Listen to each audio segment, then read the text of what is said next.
Debate Challenge of 2024. It's been a fantastic year.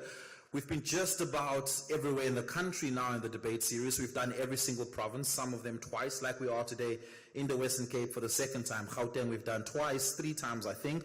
We've been to the Free State, we've been to the Eastern Cape, we haven't been to the Northern Cape, but we've certainly been to Mpumalanga and the Northwest as well. And it was our dream as to cover the entire country. Northern Cape, I promise you, we will make a plan and we will be involving the Northern Cape next. But we're happy to be back in the Western Cape. The last time we were in the Western Cape, the university, Stellenbosch University rather, went up against the Central Peninsula University of Technology, that's CPUT, up against Stellies. That was a cracker of a debate. But today we have the University of Cape Town up against the University of the Western Cape. And in the history of debating in South Africa, these are arch rivals in the province. So this is sort of what we'll call the Cape Town Derby, if you'd like.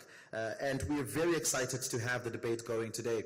If you're new to the program, if you're unfamiliar with it, we have 2 speakers on each side. We have a proposing side that will be in support of the topic, and we have an opposing side which will be against the topic. In this instance, our proposing side is the University of the Western Cape, and our opposing team is the University of Cape Town. They will each have 6 minutes to deliver a speech presenting their case, and at the end of it, each team will give us a closing speech or a reply speech, if you will, and that speech will be just 3 minutes long. Of course, we'll have the reply speech of the proposing side, rather, the opposing side first, in this instance, the University of the Western Cape, and to close off the debate will be the proposing reply speech, and that will be the University of the Western Cape. The topic tonight is a very simple one. It is whether or not we should increase the legal drinking age from 18 to 21. That's it. Whether or not the legal drinking age should be increased from 18 to 21. Proposing that topic is the University of the Western Cape, and against that topic is the University of Cape Town. I'd like to introduce the first speaker from the University of Cape Town, University of the Western Cape rather, to come and present the opening case for the University of Western Cape as the proposing team, and that is Kalipa Kwele.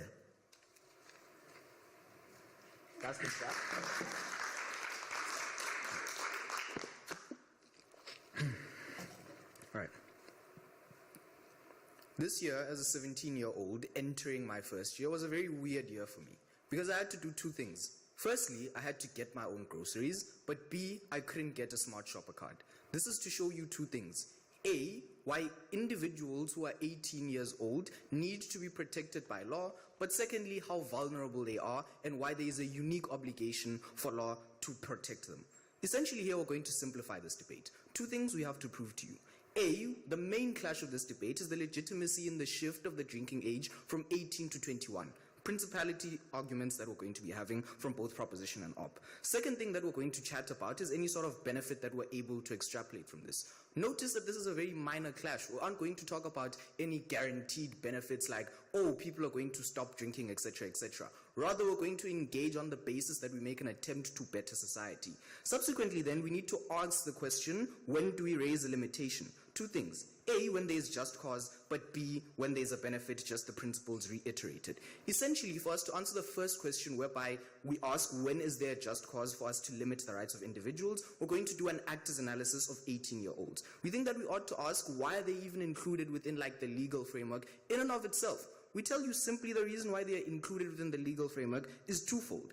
A is because they are individuals who are going to be independent from some sort of parental entity and are no longer under the direct protection of their parents. And they need to be by law protected so that they're able to make decisions on a legal basis. Secondly, then, we're going to talk about like the ease with which we're going to be able to regulate their behavior within society. The reasons that we're bringing to you here is like essentially the obligation of government when interacting with teenagers. We think that there's a legitimacy that government needs to place on these individuals when they enter into society. But this is going to be like a very important part of the debate because we're going to talk about the uniquely weird position that 18-year-olds are in. We tell you 2 things. A, that an 18-year-old isn't quite an adult, but secondly, they aren't quite a child, which means that they're going to be entering new social spaces. This is very important because we think that when they're entering new social spaces and trying to form some sort of identity for themselves, they are easily impressionable. I.e., if I go to the University of Western Cape and individuals there are mostly orientated on studying, that's most likely going to be the identity that I adopt by virtue of the environment that I'm in. We think that the manner in which government interacts with society is through legal regulations and frameworks, i.e. the way in which it pushes forth an agenda and tells you whether or not something is good or bad is through legislation. So if government says that at 18 you shouldn't drink, essentially the idea there is that drinking is something that's bad, it shouldn't be done. Why do we think that this is something that's important specifically for this debate? We think that the main clash that needs to happen within today's debate is firstly both sides need to concede to this intermediary characterization of 18-year-olds. But then beyond that, we think that on a proposition end, we're going to tell you that these individuals still need to be sheltered by law in order for them to form like a very good identity for themselves, or like protect them from some sort of harm that exists within society. But on an opposition basis, they're going to tell us that A, the harm doesn't exist, or B, these individuals are able to self-regulate within that regard. We think that that's the main clash of this debate. I.e. then we're going to get into the second part of what sort of benefit we're aiming to get within today's debate. Notice that Mwiket's speech is going to be about specifically why female 18-year-olds shouldn't be allowed to drink. Mine is going to focus more on the macro level as to why 18-year-olds in general shouldn't be afforded the access to alcohol in and of itself. The important concession that we need to have here about alcohol is that alcohol is an inherently bad substance. That's why we have things such as sin tax upon it, so that individuals are deterred from engaging with it. The only reason why alcohol is engaged with in a legal aspect is so that the government can control the consumption and production of alcohol so that it is safe for individuals to consume as opposed to them getting it from outlandish sources. We think that intuitively, as a person who's sitting there, you understand that alcohol is a bad thing, and when we tell you that 18-year-olds are uniquely vulnerable to being influenced by what society tells them is good or bad, we ought not expose them to this harm. We think that the chat that we're going to have specifically in this debate isn't necessarily related to whether or not why specifically 21, as opposed to why 18-year-olds who are in their intermediary position shouldn't be exposed to alcohol in and of itself. What are we going to talk about here? We're going to talk about how deterrence is something that we're most likely going to get under our side of the house. We're going to talk about two things. A, that we're going to form mechanisms for dealing with how we form individuals in society. Secondly, we're going to talk about how we engage with society as toxic culture of how they interact with alcohol. On the first argument of why individuals that we form under our side as a result of them not drinking alcohol become healthier individuals. Notice that the analysis that we give you in the beginning is to say that 18-year-olds are still intermediary. We think that at a point in which you tell an 18-year-old that they can legally access alcohol, what you tell them is that this is something that is inherently normal.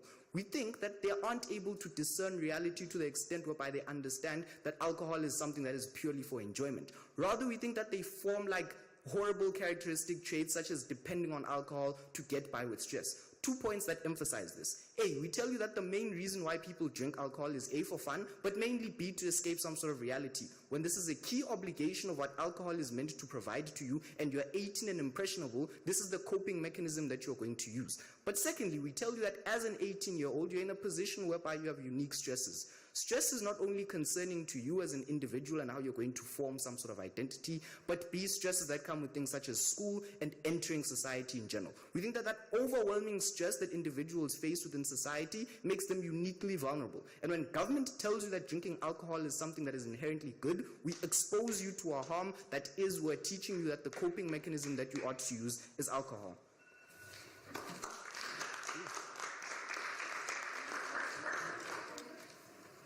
Thank you very much to the first speaker from the proposing side, Kalipa Kwele.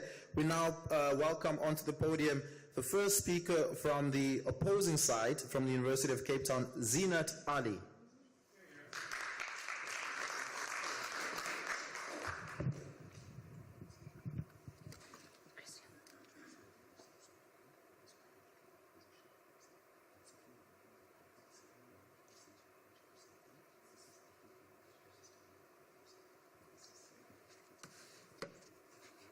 I'll be starting my speech in 3, 2, 1. Panel, if there's one thing that you have to walk out of this debate from the opposition team, it is that it is not the right that is the problem, but rather the responsibility and the fact that the government has a role in it. One thing I'll now touch on is the rebuttal against the first speaker. Firstly, they have now stated that here, going into new social spaces as an adult, and that we are allowed to drink in these spaces. We are saying that simply just because you are allowed to drink doesn't mean you have to drink. It is just there that if you want to do it, you can do it. We are not saying that you are obligated to start drinking, but rather it's the responsibility of how you can control your alcohol consumption that is the issue. Secondly, they came up here and saying that 18-year-olds are not smart enough to engage in these things because they are stuck in the middle. But why are we still allowing them to vote for parliament? Why are we still allowing them to marry? Why are we still allowing them to join the military? This indicates that they are already responsible to simply take a drink. Saying that they are not responsible enough is saying that they can't even do all these other characteristics. Going on, they're also saying that because of how clubs are involved and etc. But we are saying that because the government has enforcement to legalize alcohol, we are saying that the government should therefore put these enforcements in places where alcohol is consumed. And therefore, it is rather the enforcement that's the problem and not actually the people that are drinking it. Moving on, they're also saying that 18-year-olds are easily influenced because they can engage in these alcohols, and then saying that is inherently normal. But ladies and gentlemen, in status quo, in South Africa, people as young as 13 are already engaging in alcohol. So we don't understand how they are saying 18-year-olds are easily influenced if they're already exposed to alcohol at such a young age. Moving on, they also went on and saying that because the government is saying it is legal, it is good, it is normal, right? We are saying that as opposition, that just because something is legal doesn't mean you have to engage in this activity. We are simply saying it is legal for there to be for, and therefore it is not just normal, it's legal. Big difference. Now, moving on to my first point, which is autonomy point, right? This group of 18 to 20-year-olds have full legal capacity. As I have stated, they are allowed to vote, they are allowed to marry, sign contracts, and etc. This shows that they are full legal adults in which they assume full responsibility because they are a rational person, because they can rationally take on these responsibilities as an adult. Because of the fact that they are treated as legal adults, this allows them to decide whether or not to engage in alcohol. So now the question here is, will this affect this group when this autonomy is now restricted? We are saying, as the opposing team, this idea of restricting autonomy creates this inconsistency in terms of whether or not we treat this person as a full adult or not. Because one, if this is the case, then do we limit all individuals if the state feels that they are not ready to take it? For example, we restrict their rights or we take their rights. We think this is problematic because it opens doors to arbitrarily limiting other responsibilities and legal rights that they have, such as, for example, voting and etc., which creates this idea that the government can now intervene with your personal decisions in things that are already right. This leads to you eroding your autonomy, showing that you don't have the proper autonomy as a full legal adult to take these on, which we believe is unconstitutional. Taken. The reason why we allow 18-year-olds to vote is because it offers them some sort of benefit with engaging with the world. Show us what benefit alcohol has with interaction. We are not saying that alcohol directly has a benefit for it. We are saying that because you're allowed to vote, meaning you can decide the future of your country, surely you can have the responsibility of taking on the fact that you can drink. Secondly, moving on, if this is the case, it creates this unfairness with the law in society, because not only does it cause an inconsistency, but one, if the state selectively grants and restricts rights, this legal system will suddenly lose credibility, because now you are now creating holes in the system in which, is this person now an adult because we allow them full legal capacity, but this one specific aspect that you are not allowed to drink alcohol, you are now a child in this situation. It just creates holes in the system already in itself. Secondly, these young adults will simply just not trust the law, because now you're treating them as adults. Simply, if you commit a crime, you go to jail and etc. But when it comes to alcohol, you are still a child. This continues to just rather restrict the autonomy rather than benefit from. We are saying that not only is it because it's unconstitutional, because it limits your human dignity to engage in society as an adult, we are saying that it also limits your rights, and because of this, we are opposing the side of increasing this drinking age, because one, it is not reasonable, and two, it is simply just not proportionate, as I'll explain in my next point, which is enforcement of the law. Currently, in status quo, we see that there's currently a lack of enforcement. We see this where people are going to buy alcohol in these illegal taverns, in these illegal shebeens, illegal markets, etc. So now we are saying in these communities, it is already majority of people who already reached the age of 18, they're already engaged in alcohol already, and this is essentially the problem and not the fact that you have to raise it to 21. If nothing is done about the enforcement as a whole in the law, we are saying that it's just going to increase the number of underage drinkers. In this point, with opposition, we say that we'll prove to you now why improving enforcement is the solution, not simply just changing the law. We say firstly that the law is currently weakly enforced. As I've stated, in South Africa, underage drinkers is simply the norm because there is a lack of enforcement. And secondly, we see this with our illegal shebeens, taverns, informal markets, which just distribute alcohol to all these underage individuals. For a long time, currently in status quo, we see that the fact that this is just simply ignored. And we are saying that because of this, we're carrying on with it. Thank you.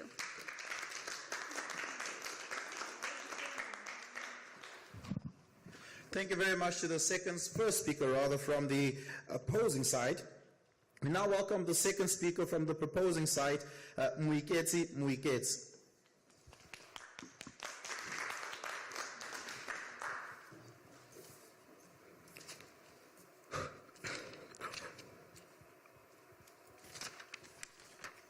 Great. 3, 2, 1, start. When 21 teens died at the Enyombeni Tavern, we think it is a great concern for society and how society ought to deal with the problem of alcoholism. We tell you at a point where shebeen culture and tavern culture has become a hotspot of gangsterism, it is no place that we want to expose teenagers, at the very least 18-year-olds that just left high school. Kalipa's analysis is very important and again it is ignored. Thirdly, when they say that club culture, it like breathes off of blesser culture that victimizes young girls, we think that it is best for us to protect those young girls from entering those spaces, and increasing the age limit from 18 to 21 is one of the best ways to do that. But also Kalipa tells you something very important around how the harm of alcohol in and of itself, over and above the effects that it has, the cultural, societal effects that it has on society, is reason enough for us to change it. We think it is very important to have this debate. A couple of things in response that you get as a result of opposition. First, they argue that they don't really want us to stop drinking alcohol. They argue that a person has the autonomy to do so, and in the long run, essentially, at a point where we limit it, we harm their ability to engage with society. Kalepa asks a very important question as to how does that essentially harm the person, right? Which asks the question, when do we exactly limit things in general? We think we ought to limit things at a point where we see that, one, the limitation will protect you in the greater run, but also we see that society as it stands is not in a place where it is protected enough, or in a place that is protected enough for you to exist fully in that space. This is why my contextualization is important around the harm of young girls in club culture, but also the harm of tavern culture in most of our communities, and why that is bad. We think at a point where we realize that also that 18-year-olds are specifically vulnerable to idealizing that type of social existence. It is specifically important for us then to protect them not to engage in spaces that would harm them in the longer run. Most of our analysis will engage the exact harm. I don't know why I'm circling around this, right? Another thing that they talk about, they argue that 18-year-olds this creates some sort of uncertainty in law, and that is essentially bad. We think this is not really the case, because uncertainty in law exists at a point where the law is applied inconsistently. We don't see how creating legislation that stops the youth from 18-year-olds from accessing alcohol, I'm not going to take you, from accessing alcohol creates some sort of uncertainty, especially because drinking is not a constitutionally protected right. None of that says anything to how the law is applied, so on and so forth. There is no uncertainty that is created there. Last thing to respond to. They say that the youth, there's already exposure from kids that are under 18, so there's no real use for us to change the age limit. We tell you two things here. One, we don't think that is the conversation of the debate. So Kalipa tells you that the point of today's debate is not to show you how this will ultimately stop drinking in general, or how we ultimately deter it, but at a point where we tell you that we're best able to protect specific individuals that are within that age group, we're the best ones that win. But notice importantly, opposition doesn't tell you anything in response as to how they deal with that problem. So we think that problem is really not exclusive to their side. two arguments that I'm going to give you in my speech. First, on how do we then best protect the youth from the just inhumane cultures of club and tavern culture.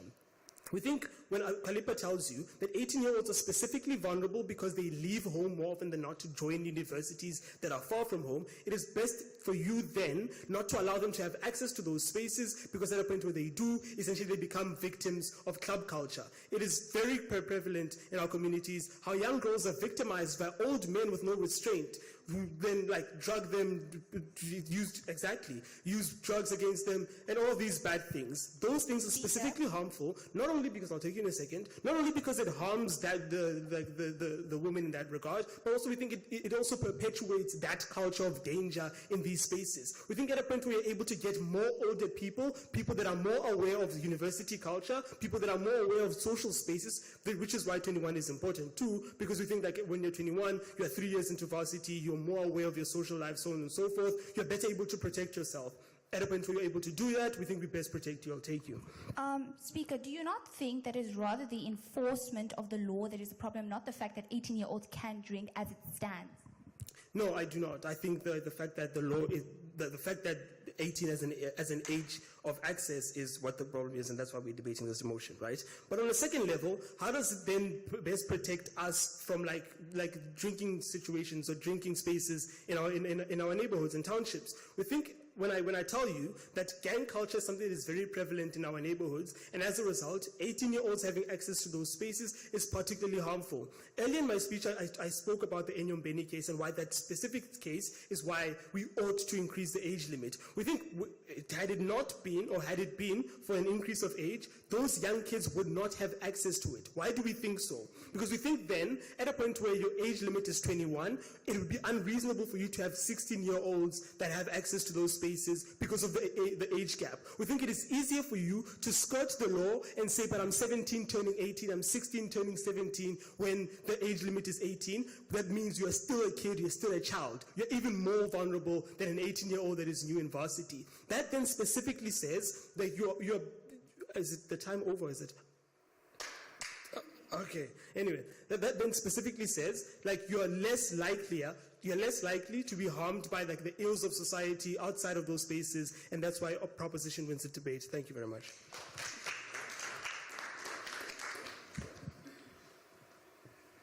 Thank you very much to the second speaker from the opposition side. Can we have the second speaker from the second speaker from the proposing side? Thank you very much. Can we have the second speaker from the opposing side? Christian Prinsloo.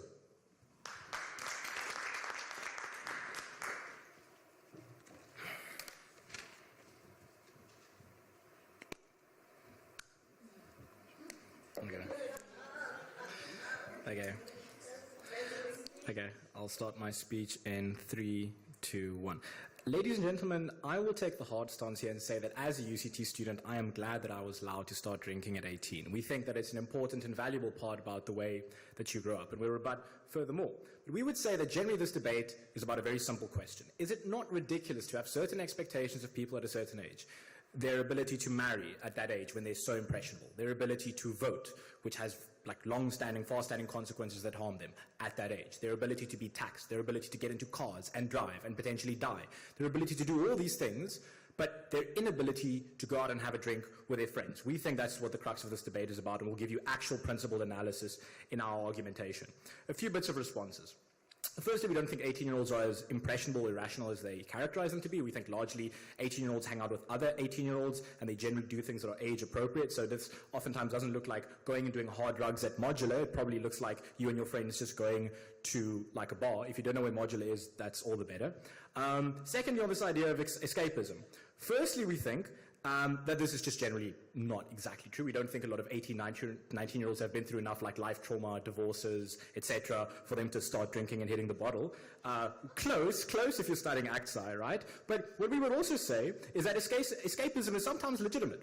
If it is legitimate for society to expect you to live on your own, stay on your own, cook for yourself, deal with life stresses, make a mistake and commit a crime, be sent to years in jail, if all those things can be expected of you, then it can also be expected that I will sometimes crack open a Zamalek, ladies and gentlemen. That is perfectly legitimate. We think it's important for people to have that experience. There are millions of people in South Africa, millions of people across the world that are at this age, and we think alcohol is an important part of their life. It's important for them to be able to socialize and be in those settings. It allows you to remove your personal inhibitions. It allows you to go to parties, meet people, be less awkward. It gives you an incentive to dress cooler because there's a cool party with a girl that you want to impress. It's a part, I'll take you later, it's a part of growing up. It's an important part of adulthood. When you make people tell them you can only access adulthood when you're 21, given how much of adulthood is centered around that, you block those people out from spaces, but at the same time require them to perform those things at the same time. So you tell them you have to be in this hellish situation, but you're not allowed any escapism.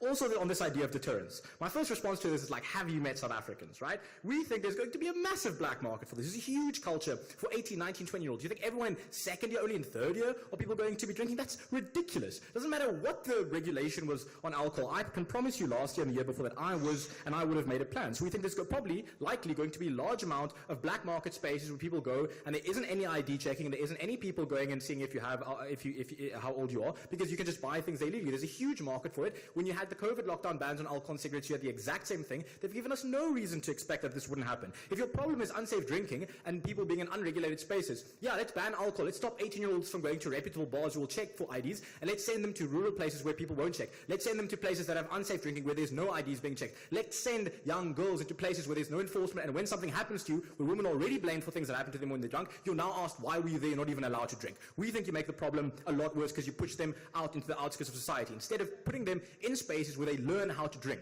What I would also say, and this is a bit of nuanced analysis, I don't know if my parents are going to like me hearing this, hearing this from me, but you learn to drink when you're 18, 19, and 20 years old, right? You get used to the social situations around you. You get used to seeing what responsible drinking is, what irresponsible drinking is. And we think it's important for people to learn that by the time they're 21, because we think it's easier dealing with like a person who's 18-year-old who has these problems than someone who's 21. I'm going to move on to my argument. So what do we think the principled argument here? We just think that banning something is really problematic on a principled level. Why is that? Generally, banning is controversial because it involves government violence to enforce it. Sure. It is to say, yeah, quickly.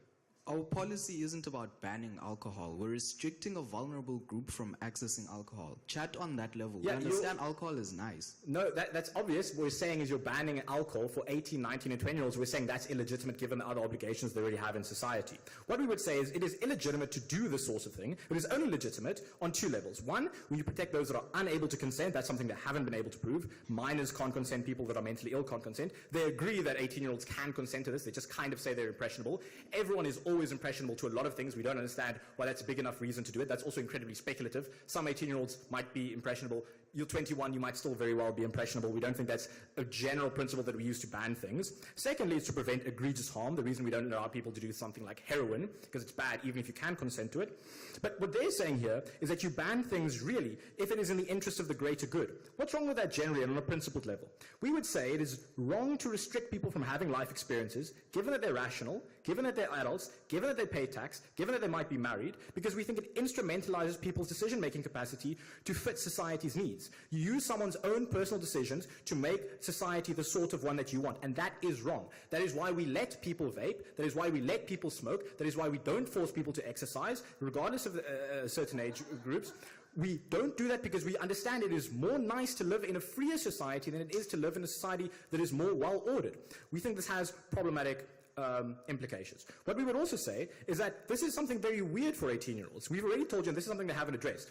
If the government principally says that they can take ownership of you, they can tax you. So you work, and 20% or 30% of the hours you spent at work, you have to spend slaving away for the government. You have to perform obligations. If you commit a crime, you are told, listen, brother, don't tell me you're impressionable. You're going to jail for a long, long time.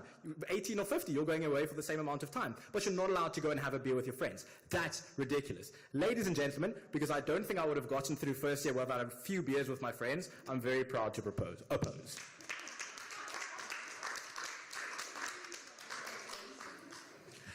Thank you very much to the second speaker from the opposing side. If you're listening to this debate, I'd love to hear your thoughts. Send us a WhatsApp voice note on 0614-104-107. You can also perhaps shoot us a call 086-000-2032. And if you'd like to tweet me, it is simply at Oliver_speaking. We're streaming this live on our YouTube channel, which is at SAfm Radio. If you want to match the faces to the voices in this debate, you can watch it over there. You can stream it on our SAfm YouTube channel. Again, this is the University of the Western Cape as the proposing team up against the University of Cape Town as the opposing team. The debate topic is whether or not the legal drinking age should be raised from 18 to 21, and you have heard so far from the first speaker of the University of the Western Cape, Kalipa Kwele, the first speaker from University of Cape Town, Zinat Ali, the second speaker from the University of the Western Cape. Let me get this right. Muketsi Muiketsi. That wasn't right. I'll try that again afterwards. And then the second speaker from the opposing side, University of Cape Town, Christian Prinsloo. We'll now take a break. On the other side of this, you'll hear the reply speeches, or the closing speeches, if you'd like, from each team, starting with the closing speech from the team opposition, the University of Cape Town, and then the University of the Western Cape as the proposing team will close off the debate. Just a disclaimer to remind everyone that this is a debate. The topic was set by me as the host of the show, and the teams were determined by me as the host of the show. I flipped a coin. It wasn't that complicated. And the teams had no control over which side they were on.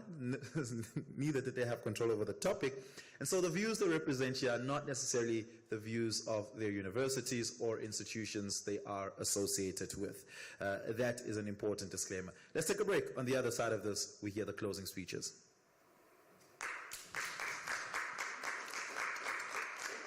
Cool, that was the break. Vusani will do things there, and then it will sound like there was a break. And then, no, I'm being for real. And then we're going to play voice notes. Nice things, nice things. Live radio, not so live. Cool. And welcome back to the final debate for 2024 in the SAfm University Debate Challenge. My name is Oliver Dixon. Thank you so much for being with us. Really do appreciate it. If you just tuned in, you've missed a cracker of a debate between the University of the Western Cape up against the University of Cape Town, debating whether or not the legal drinking age should be raised from 18 to 21, with the University of the Western Cape as the proposing side and the University of Cape Town as the opposing side. We now have reached sort of the end of the debate, where we will hear reply speeches or closing speeches from each team, starting with the opposing team, the University of Cape Town. We welcome back onto the podium Zinat Ali.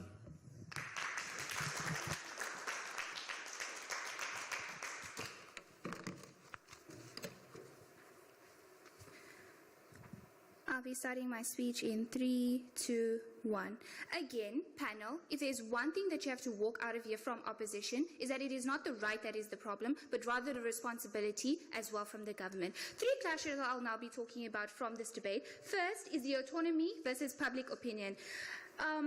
Proposition came up here and goes on to state the whole idea of problems with alcohol, but there is no actual argument as to whether or not it should be 18-year-olds, specifically 18 to 20-year-olds, that should specifically ban alcohol for those individuals. We think that proposition has failed practically on this level, and also they lack on a principle basis that we have to put autonomy and public opinion together, and which one will result in the better opinion. And we think, as the opposition, we came here to argue that autonomy is important because it grants these people full legal capacity because they are adults and we see them as adults and they need to integrate into society. And if you put this ban on, it just creates holes in society as to whether or not they should be legal adults or not. Second clash is the whole idea of responsibility, right? Proposition goes on here to say that 18-year-olds are not mature enough as they are just a vulnerable group. But firstly, we say this is incorrect because they need to assume responsibility if they want to be adults in society, and because it just simply helps them integrate into society and take on responsibility. As opposition, we came up here to tell you that taking responsibility and accountability is important to take your stance as an adult in society. We think that, again, they have failed on a practical level because simply if you put this ban on for this particular group, they're just going to go underground to black markets. They're simply going to go to illegal channels to engage with this alcohol specifically. Third clash is the whole idea of enforcement, right? Both sides here have clearly stated that these illegal taverns and etc. are a problem in society. right? And they're saying simply changing from 18 to 21 is not going to solve the issue. They never address the actual fact that we see in these taverns, they're distributing alcohol to these underage individuals, to these vulnerable individuals. But rather, as opposition, we are saying that putting enforcement from the government will just strengthen the law that we already have. It is not the law that is the problem, but rather the responsibility and the enforcement from the government that is actually the problem. Going on to say that all I stance here of the whole ideas of consequences of engaging with these activities, but they're not addressing the root problem, which is specifically the fact that these illegal channels are available for these underage individuals, because underage drinking is already a problem in current society. We think that as opposition, we have properly debated from a whole practical level and a principle level. Proud to oppose. Thank you.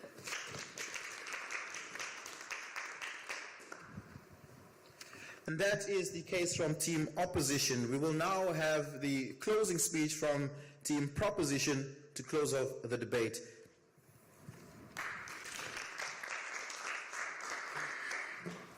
Okay. Beginning in 3, 2, 1. Opposition loses this debate at the point in which they start telling us things like alcohol is inherently good because it relieves stress, without acknowledging all of our analysis. It's very cool too how they shifted stance between first and second so that we don't have time to respond. What was the argument made by first? First speech's argument is essentially to say that alcohol is a right that people have, and as legally consenting adults they should be afforded the right to access it. Cool.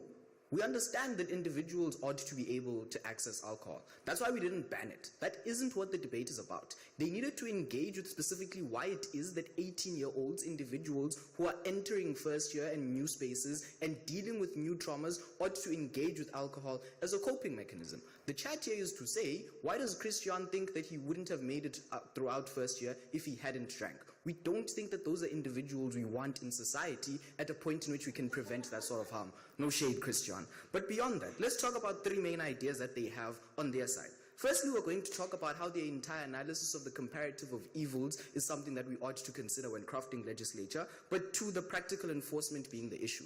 2 problems we had as a proposition with this. A, they're essentially going to run the argument that when we afford individuals certain rights, we ought to afford them with all of the other rights because they are legally consenting adults. And in order for us to not do this, it would create some sort of inconsistency in law. Mwikezi tells you this isn't how law works. There is no constitutional rights that demands you to have access to alcohol. But beyond that, we tell you that government does it all the time. When government says that individuals are rational individuals but they aren't allowed to murder other individuals, that's a limitation on freedom. But that's just how law works. It wasn't a contentious chat within the debate. But secondly, this is where they changed stance. They were like, in second speech, the issue that exists in their world is that practical enforcement of law is an issue. This was problematic because A, we discussed in first that this isn't the chat. We're not going to be talking to you about how well we can enforce laws comparative to us pushing some sort of agenda as a government. We do have an agenda. That is to create individuals who aren't limited by alcohol and to create a non-toxic culture. We don't think that that's like an issue that was very contentious within the debate. What is actually contentious is the idea of being allowed to drink and then whether or not you are most likely going to be able to. The entire argument of just because you are allowed to access something doesn't mean you're obligated to. We think that this was a very weak argument for them to run within the first place because individuals can murder other individuals, yet they still choose to do so. We think that government's obligation exists uniquely to prevent individuals from doing things that harm them. This is where we tell you that when individuals, specifically young children, consume alcohol, you get 16 and 17-year-olds who are able to pass off as 18-year-olds, drink and harm themselves. We think that this is very problematic. This is what they had to interact with their side. But uniquely, they needed to show us why alcohol is something that government should endorse to actors that have unique stress, such as books and discovering yourself.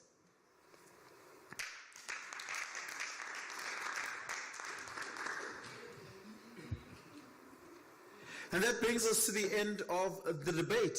We'll now take a break and give our judge an opportunity to deliberate. When we return from the break, you will find out who the winner is. This has been an amazing debate. The University of the Western Cape as a proposing side up against the University of Cape Town as the opposing side. Let's take a break. We'll be right back. Another break. Vusani will do other things there. Some more of that. Yeah, we'll give our judge just maybe 2 minutes. Just think about it, you know. This was a fun debate. Thanks, guys. This was really cool, man. You know, I bumped into, I don't know if you guys really watch rugby or anything like that.